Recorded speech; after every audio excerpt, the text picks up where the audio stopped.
Et la numéro 12 de Stéphane Stouff à la sortie de ce chemin où on change de conditions d'adhérence. Et je peux vous dire que le grip il est quasiment nul à cet endroit. Stéphane Stouff qui sera incontestablement l'un des pilotes à surveiller durant cette édition des Legend Boucle 2016.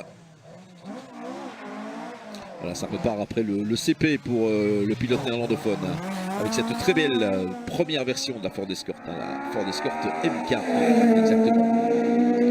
Belle caméra également qui donne la sensation de vitesse ici du passage de ces voitures dans cette portion. C'était juste à côté de notre car régie. Grosse attaque de Stouff qui sort, il sort. Voilà, il est sorti de la route et là c'est un premier fait de course important dans ces Legend Boucles parce que je vous l'ai dit, c'est un des favoris, Stéphane Stouff. Il est dans un petit ruisseau là-bas. Ah là là, c'est pas bien du tout. C'est pas bien du tout pour Stéphane Stouff et son équipier Joris Erhardt. Alors la particularité en rallye, c'est qu'il y a rapidement des spectateurs généralement pour tenter de remettre la voiture dans le droit chemin. Paul Schieus sur la spéciale maintenant avec une Renault 5 Turbo et très belle image, bien vue de la part de notre équipe technique sur ce coup-là. Nos cadreurs qui sont en bord de spécial, on avait bien remarqué qu'il était vite, il était tard sur les freins Stéphane et puis il est allé taper le petit fossé là-bas.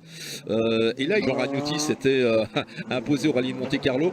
La Ford Escort de Stéphane Stouff n'est pas encore tout à fait hors du petit ruisseau. Donc, image assez impressionnante. Attention à Paul Schieus qui va arriver derrière. Naturellement, si Stouff fait marche arrière et que Schieus arrive. Alors, Louis Lucas qui nous disait il va falloir donner les notes en anglais. Il dit c'est un exercice pour le classement, mais bon, jusque-là, on prend beaucoup de plaisir. En tout cas. Il est sorti, c'est le premier, c'est peut-être pas le dernier aujourd'hui vu les conditions. Ça, c'est sûr. Là, gros plan sur cette Ford Escort. Oui, le fait de course de cette matinée déjà. Stéphane Stouff qu'on annonçait comme l'un des principaux favoris. Eh bien, il est au trou, Stéphane Stouff, avec cette Ford Escort MK1. Il doit pas être très content, Stéphane, avec Joris Erhardt, son copilote. On va essayer dans l'autre sens pour la faire pivoter, cette Ford Escort. Quand on voit l'amour que met Stéphane Stouff pour préparer cette auto, j'imagine que tirer dessus comme ça et la faire pivoter pour la sortir du trou, ça doit pas vraiment l'amuser très fort, mais voilà, c'est comme ça. Allez. Est-ce qu'on va y arriver? Image assez étonnante, bien évidemment, que l'on a ici, avec une spéciale qui est clairement neutralisée. Parce que même si D'Ambrosio avait eu un problème, on aurait dû avoir les autres voitures assez rapidement. On espère juste qu'ils ne vont pas passer 4 heures à sortir cette Ford Escort de son trou.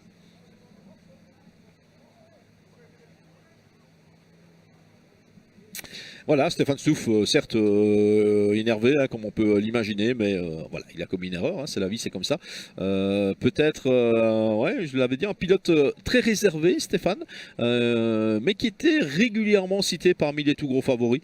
C'est un pilote qui a pas mal d'expérience du rack rally historique également en Angleterre, donc il se réjouissait très certainement d'attaquer les spéciales sur terre de demain, qui seront toutes d'ailleurs des power stage. Je ne vous l'ai pas encore dit, alors c'est quoi ce terme barbare de power stage?